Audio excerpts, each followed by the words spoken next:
কালো পোশাকে হাজারো মানুষের ঢল, সেখানে বুক চাপড়ে একসঙ্গে ধ্বনিত হচ্ছে ইয়া হোসেন ইয়া হোসেন। এভাবেই প্রতি বছর মুহররমের আশুরার দিনে পুরান ঢাকার ঐতিহাসিক হোসেনি দালান থেকে বের হয় বাংলাদেশের সবচেয়ে বড় তাজিয়া মিছিল।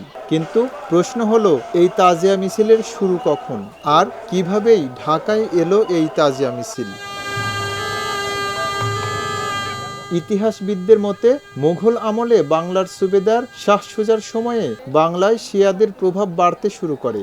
ধারণা করা হয় তখনই ঢাকায় তাজিয়া মিছিলের প্রচলন হয়। ১৬৪২ সালে সৈয়দ মীর মুরাদ নির্মাণ করেন ঐতিহাসিক হোসেনি দালান ইমামবাড়া। এরপর থেকেই এটি হয়ে ওঠে শিয়া সম্প্রদায়ের ধর্মীয় ও সাংস্কৃতিক কর্মকাণ্ডের অন্যতম কেন্দ্র। শুধু পুরান ঢাকা নয়, সময়ের সঙ্গে মোহাম্মদপুর, মিরপুর সহ দেশের বিভিন্ন ইমামবাড়া থেকেও তাজিয়া মিছিল বের হওয়ার ঐতিহ্য গড়ে ওঠে। তবে ইসলামের বিভিন্ন মাযহাব ও আলেমদের মধ্যে তাজিয়া মিছিল নিয়ে ভিন্ন ভিন্ন মত রয়েছে। সুন্নি মুসলমানরা সাধারণত আশুরার দিনে নফল রোজা ও ইবাদতের ওপর গুরুত্ব দেন। অন্যদিকে শিয়া সম্প্রদায় শোকানুষ্ঠান ও তাজিয়া মিছিলের মাধ্যমে কারবালার স্মৃতি স্মরণ করেন।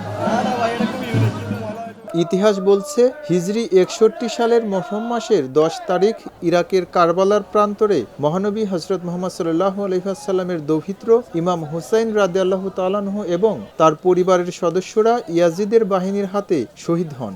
এই ঘটনা মুসলিমদের কাছে গভীর শোকের প্রতীক। ইমাম হুসাইন রাদিয়াল্লাহু তাআলা আনহু এর স্মৃতি ও শোককে স্মরণ করে যে শোকানুষ্ঠান বা শোক মিছিল অনুষ্ঠিত হয় সেটি তাজিয়া মিছিল নামে পরিচিত। এই মিছিলে অনেক জায়গায় বিনামূল্যে পানি বিতরণ করা হয়। এর পেছনেও রয়েছে কারবালার স্মৃতি। সেদিন কারবালার প্রান্তরে ইমাম হুসাইন রাদিয়াল্লাহু তাআলা আনহু ও তার পরিবার দীর্ঘ সময় পানি বঞ্চিত ছিলেন। সেই ত্যাগ ও কষ্টের কারণেই শিয়া সম্প্রদায় করে এই মানবিক আয়োজন। প্রায় ৪০০ বছরেরও বেশি সময় ধরে ঢাকার রাজপথ বয়ে চলছে এই ঐতিহ্য। ইতিহাস, ধর্মীয় অনুভূতি ও সংস্কৃতির এক অনন্য মেলবন্ধন হয়ে আজও টিকে আছে তাজিয়া মিছিল। এম রহমান, খবরের কাগজ, ঢাকা।